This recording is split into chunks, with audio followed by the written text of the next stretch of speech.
మీరు every year మీ బర్త్డేని ఎక్కడ celebrate చేసుకుంటున్నారు? తిరుపతిలో. ఈ సంవత్సరం మాత్రం మీరు ఇంట్లోనే జరుపుకుంటారు డాడీ. జయంతి వాళ్ళ నాన్నగారి బర్త్డే అంట, మనల్ని తప్పకుండా రమ్మని చెప్పారు. డాడీ ఒక్కరిని పిలుస్తారు అనుకుంటే నన్నెందుకు పిలిచారు? తాతయ్యతో కబుర్లు చెప్తూ ఉంటావు కదా, అందుకు. అమ్మ చందు, బ్రెయిన్ ట్యూమర్ గురించి మా ప్రేక్షకులు మీతో మాట్లాడడానికి లైన్లో ఉన్నారండి.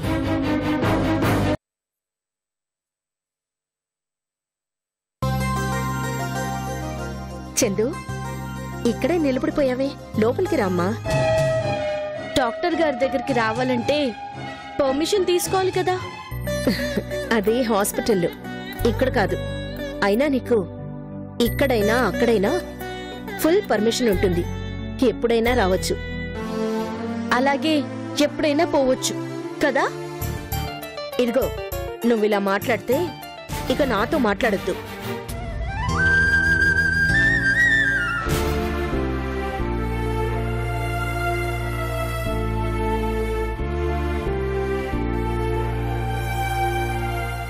కోపం ఎందుకు ఆంటీ? మీరు ఎన్ని అబద్ధాలు చెప్పినా నిజం అదే కదా. నేను అబద్ధం చెప్పానా? ఏం చెప్పాను? చెప్తానుండండి. అవును, ఏం వంట చేశారు? హాయ్, గుత్తొంకాయ కూర. నాకు చాలా ఇష్టం ఆంటీ. ఆకలిగా ఉంది, అన్నం పెట్టరా. కూర్చో.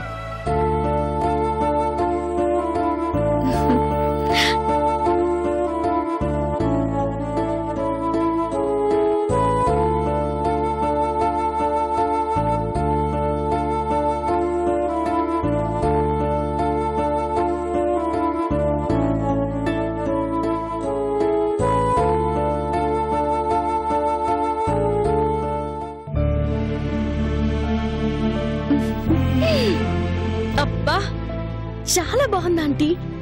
మీ చేతి వంట సూపర్. కడుపు నిండి తిన్నాక అదేదో అంటారు, ఏంటంటే అది? అన్నదాత సుఖీభవ అని. సుఖీభవ అన్నట్టు నిన్న ఈటీవీ సుఖీభవ ప్రోగ్రాం చూసానంటీ. చాలా బాగుంది. టీవీలో మీరు చాలా గ్లామర్ గా కనిపించారు. ఇంతకీ నేను చెప్పిన అబద్ధం ఏంటో చెప్పనే లేదు. నిన్న సుఖీభవలో బ్రెయిన్ ట్యూమర్ గురించి మీరేం చెప్పారా ఆంటీ? ఏం చెప్పాను? చెవుల కింద నుంచి స్వెట్టింగ్ వస్తుంది అంటే అది స్వెట్టింగ్ కాదు, అది బ్రెయిన్ లో నుంచి లీకే బయటికి వస్తున్న లిక్విడ్ అని చెప్పారు కదా. మరి నాకేం చెప్పారా ఆంటీ? అది ఒట్టి స్వెట్టింగే, ఏం కాదు అని చెప్పారా లేదా? అది అబద్ధమా కాదా? చనిపోయే వాళ్లతో అబద్ధం చెప్పడం పాపం కదా ఆంటీ. తప్పు కదా ఆంటీ. చిన్న పిల్లలకి, నాలాంటి పేషెంట్స్ లకి అబద్ధం చెప్పకూడదు. అది కాదమ్మా, అది స్వెట్టింగ్ అని చెప్పకపోతే నువ్వు భయపడిపోతావని, అందుకే అలా. ఏంటి, నేను భయపడతానా? బాలేవారా ఆంటీ? ఈ ప్రపంచంలో ధైర్యవంతులు ఎవరైనా ఉన్నారా అంటే ఫస్ట్ పేరు నాదే చెప్పాలి. చందు ఇస్ అ గ్రేట్ అని. ప్లీజ్ ఆంటీ, దయచేసి నా విషయంలో అబద్ధం చెప్పకండి. ఎందుకంటే ఎప్పటికప్పుడు నా హెల్త్ అప్డేట్స్ చెప్తూ ఉంటే నేను చేయాల్సిన పనులు ఎంత త్వరగా చేయాలో తెలుస్తుంది. దేనికైనా ఒక ప్లానింగ్ కావాలి కదా, ఏమంటారు?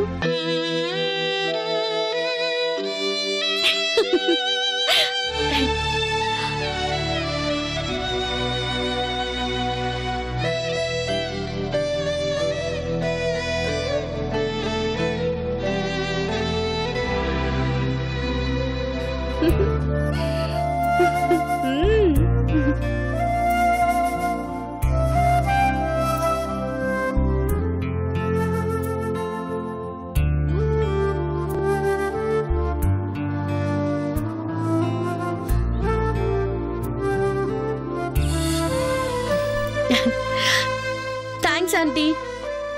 సో అయితే నా చావు 3 నెలల నుంచి 2 నెలలకు వచ్చింది, అంతేనా?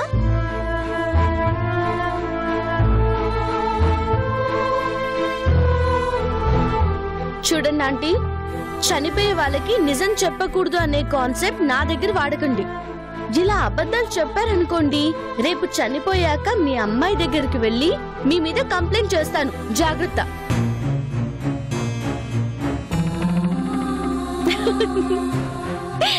కూర మాత్రం అద్దూర్సా ఆంటీ. ఇలాంటి స్పెషల్స్ ఏమైనా చేసినప్పుడు నన్ను పిలవడం మర్చిపోకండే. పోయేలోపు తృప్తిగా తినేసి వెళ్ళిపోతాను.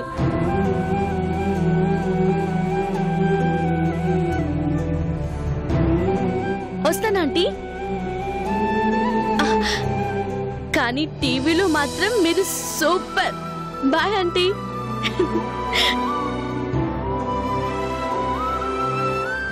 భగవంతుడా, ఈ అమ్మాయిక పిల్లని నువ్వే కాపాడాలి.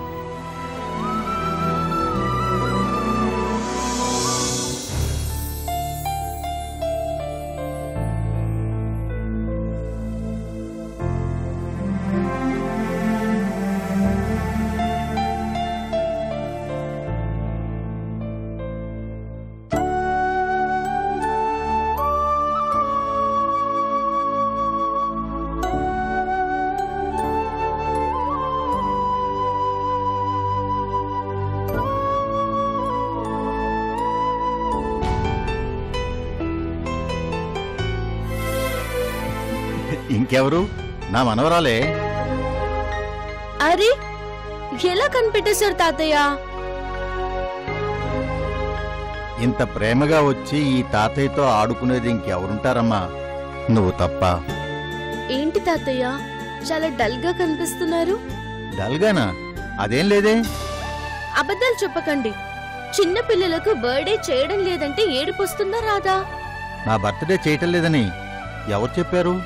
ప్రతి సంవత్సరం తిరుపతిలో జరిగే మీ బర్త్డే ఈ సంవత్సరం ఇంట్లోనే జరుగుతుంది కదా, అందుకు ఫీల్ అవుతున్నారేమో కదూ?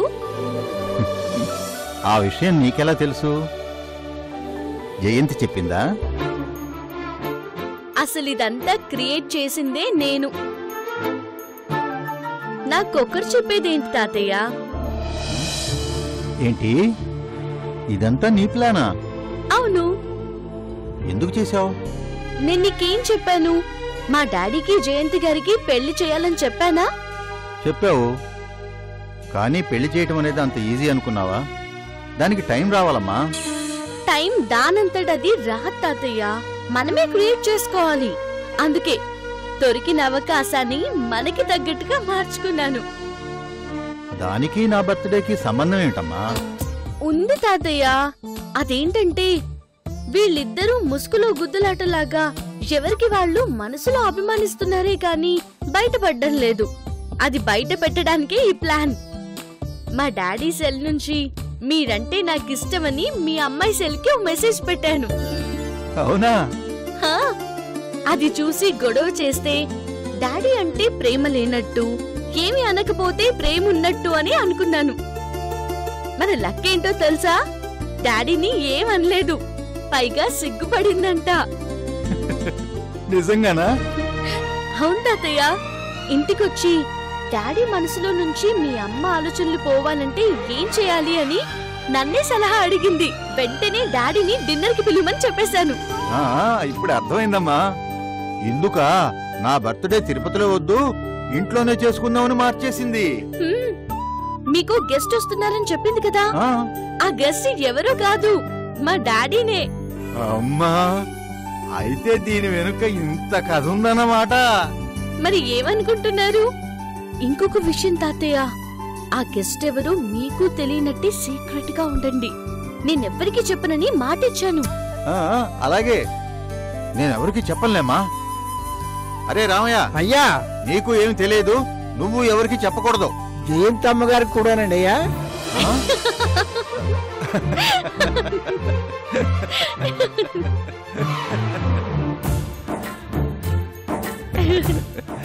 అమ్మా చందు, నిజంగా దేవుడు నీకు మంచి తెలివితేటలతో పాటు మంచి మనసు కూడా ఇచ్చాడు.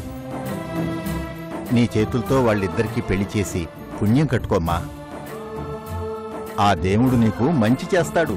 ఆయన మంచి చేసినా చేయకపోయినా ఈ పెళ్లి మాత్రం జరుగుతుంది తాతయ్య. నాకు మిగిలిన కోరిక అదొక్కటే. మిగిలిన కోరిక? అదే నేను అనుకున్న వాటిల్లో మిగిలింది అదొక్కటే అంటున్నాను. అవును తాతయ్య, తిరుపతి ప్రోగ్రాం క్యాన్సిల్ అయినందుకు మీకు కోపంగా లేదు కదా? కోపం ఎందుకమ్మా? ప్రతి సంవత్సరం నా పుట్టినరోజున స్వామివారి కళ్యాణం చేయించేవాణ్ణి. ఇన్ని సంవత్సరాల ఆ పుణ్యఫలంతో నా కూతురు కళ్యాణం చేసే అవకాశం ఆ దేవుడు నీ ద్వారా కల్పించాడు. నాకు చాలా ఆనందంగా ఉందమ్మా. నాకు అంతే తాతయ్య. మా అమ్మ మా ఇంటికి వస్తుంది. ఈ ఆనందంలో మనం నోరు తీపి చేసుకోవాల్సిందేనమ్మా. స్వీట్లు తినడానికి ఇదొక ఛాన్స్. నాకు జీవితంలో ఇంతకు మించిన ఆనందం లేదమ్మా. అందుకే మనం ఖచ్చితంగా నోరు తీపి చేసుకోవాల్సిందే. ఒరే రామయ్య, ఎన్ని స్వీట్స్ ఉంటే అన్ని తీసుకురారా. అలాగేనండి అయ్యా. వంక దొరికింది.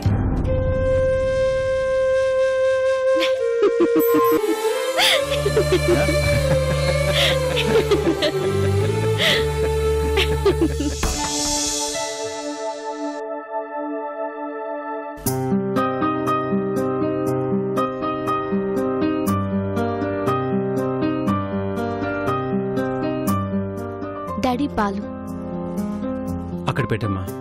ఇప్పుడే కదా భోంచేశాను, కాసేపు ఆగి తాగుతాను. సరే.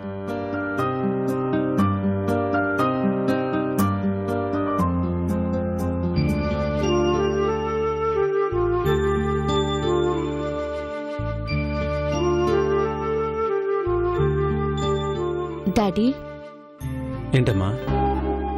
ఈరోజు డేట్ ఎంత? 24th. రేపు?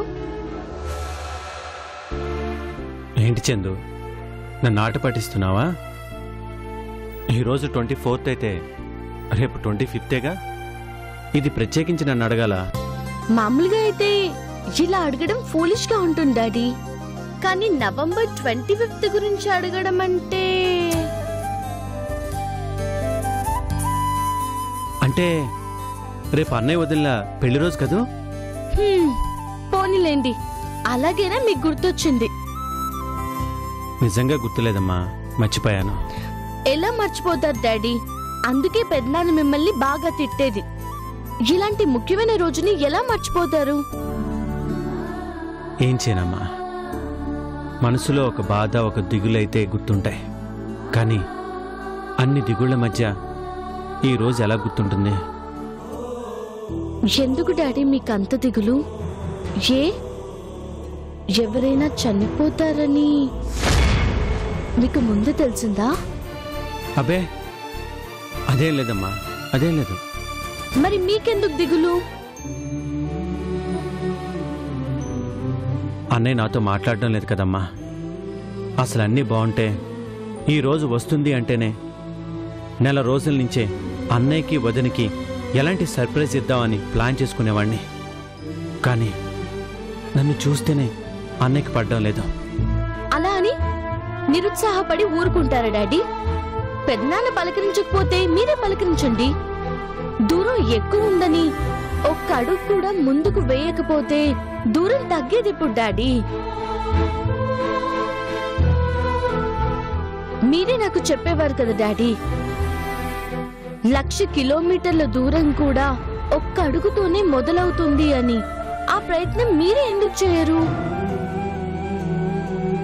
నేనెప్పుడు అన్నయ్యతో మాట్లాడాలని చూస్తానమ్మా. కానీ అన్నయ్య నన్ను అర్థం చేసుకోవడం లేదు. రోజు రోజుకి నన్ను దూరంగా నెట్టేస్తున్నాడు. పెదనాన్నకి మీ మీద కోపం కాదు డాడీ, ప్రేమ.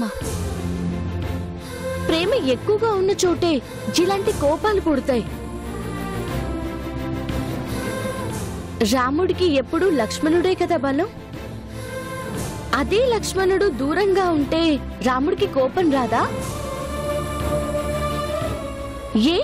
నేను పెద్దవాణ్ణి, ఓ మాట అంటే తప్పేంటి అని అనుకోరు?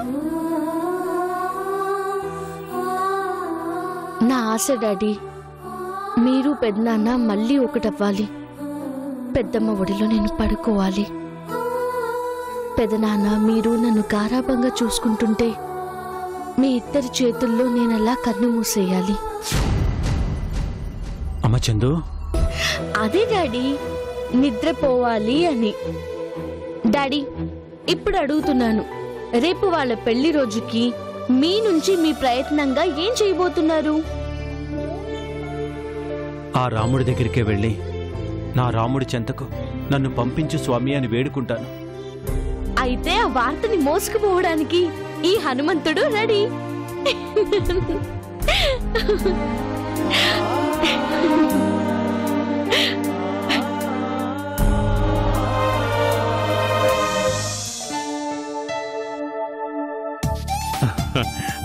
Thank you so much. మా పెళ్లి రోజుని చాలా బాగా గుర్తుపెట్టుకున్నారే. Thank you. ఉంటాను.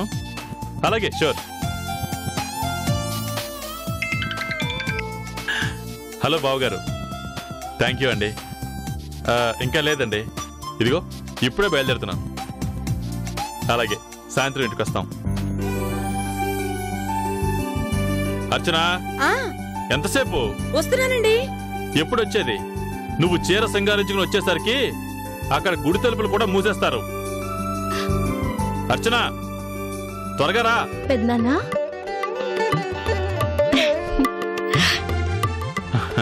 చందు, రామ్మ. చందు, రారా. హ్యాపీ యానివర్సరీ పెద్దనాన్న. ఓ, థ్యాంక్స్ అమ్మా. పెద్దమ్మేది? పొరపాటున పెళ్లి రోజు కదా అని పట్టు చీర కొన్నాను. దాన్ని రాత్రి నుంచి కడుతూనే ఉంది, ఇంతవరకు అవ్వలేదు. నెక్స్ట్ ఇయర్ లోపు అవుతుందని ఆశిద్దాం. మరీ అంత ఎగతాళి చేయాల్సిన అవసరం ఏం లేదు. 10 నిమిషాలు లేట్ అయ్యేసరికి చూడమ్మా, మీ పెద్దనాన్న నా మీద ఎన్ని కంప్లైంట్స్ చేస్తున్నారు. పెద్దమ్మ, హ్యాపీ యానివర్సరీ. థ్యాంక్స్ అమ్మా. అమ్మ చందు, గుడికి వెళ్దాం పదమ్మా. నేను గుడికి వెళ్ళడం, మీ ఇద్దరి పేరున అర్చన చేయించడం, ప్రసాదం తీసుకోవడం అన్నీ జరిగిపోయాయి. ఇదిగో ప్రసాదం తీసుకోండి పెద్దనాన్న.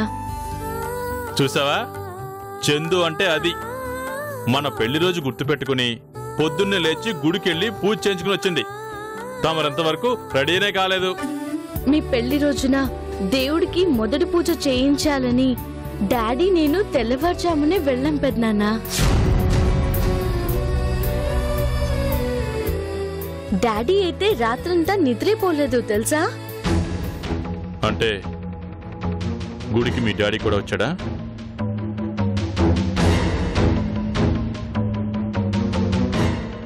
అవును పెద్దనాన్న.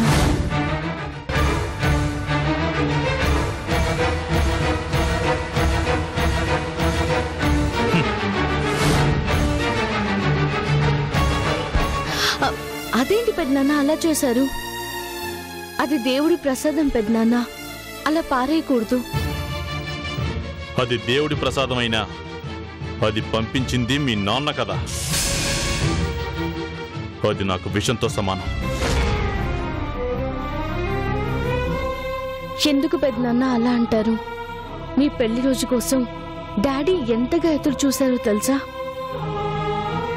వారం రోజుల ముందు నుంచి గుర్తు చేస్తూనే ఉన్నారు. మీరు బాగుండాలని కోరుకుంటూ భక్తితో దేవుడికి పూజ చేయించారు. అవసరం లేదమ్మా, వాడి భక్తి అవసరం లేదు, వాడు అవసరం లేదు. అయినా వాడెవడు మా గురించి పూజలు చేయించడానికి? మీ తమ్ముడే కదా పెద్దనాన్న. కాదు కాదు, వాడు నా తమ్ముడే కాదు.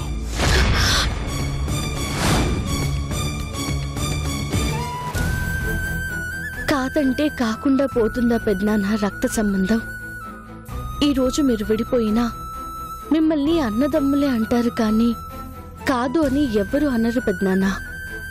మనిషి మీద ఎంత కోపమైనా ఉండొచ్చు, కానీ ఇలా దేవుడి ప్రసాదం విసిరేయడం మాత్రం మంచిది కాదు. మీకేదైనా జరిగితే నేను తట్టుకోలేను. నాకు డాడీ ఎంతో, మీరు అంతే పెద్దనాన్న. దయచేసి ప్రసాదం తీసుకోండి పెద్దనాన్న.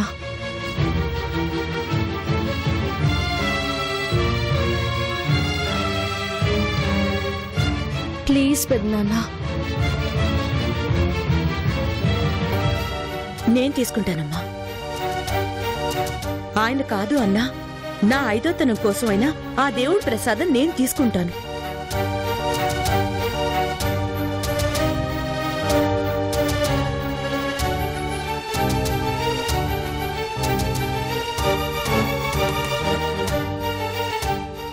నాన్నని కలిసి థ్యాంక్స్ చెప్పే అవకాశం లేదు చందు.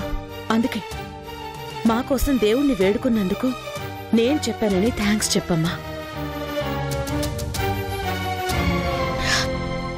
ఎందుకు పెద్దనాన్న ఈ పంతం? ఎంతకాలం? ఎప్పటికైనా మీరు కలుస్తారని ఎదురు చూస్తుంటే రోజు రోజుకి మీ మధ్య దూరం పెరుగుతుందే కానీ తగ్గటం లేదు. తగ్గడానికి అది దూరం కాదమ్మా, అగాధం. ఎప్పుడైతే నన్ను కాదని ఇల్లు వదిలి వెళ్ళిపోయాడో ఆ రోజే నా మనసులోంచి వెళ్ళిపోయాడు. ఈరోజు తను నా కోసం పూజలు చేయించినా మొక్కులు మొక్కినా నా మనసు మారదమ్మా. కనీసం నేను చనిపోతే అప్పుడైనా మీరు కలుస్తారా పెద్దనాన్న? శత్రువైనా శవాన్ని చూడ్డానికి వస్తారు అంటారు కదా. నా శవం శత్రు ఇంట్లో ఉందని చూడ్డానికి కూడా రారు కదూ. చందు, ఎందుకమ్మా మాటలు? మీ పంతం పట్టుదల చూస్తుంటే నా కళ్ళకి అనిపిస్తుంది పెద్దనాన్న.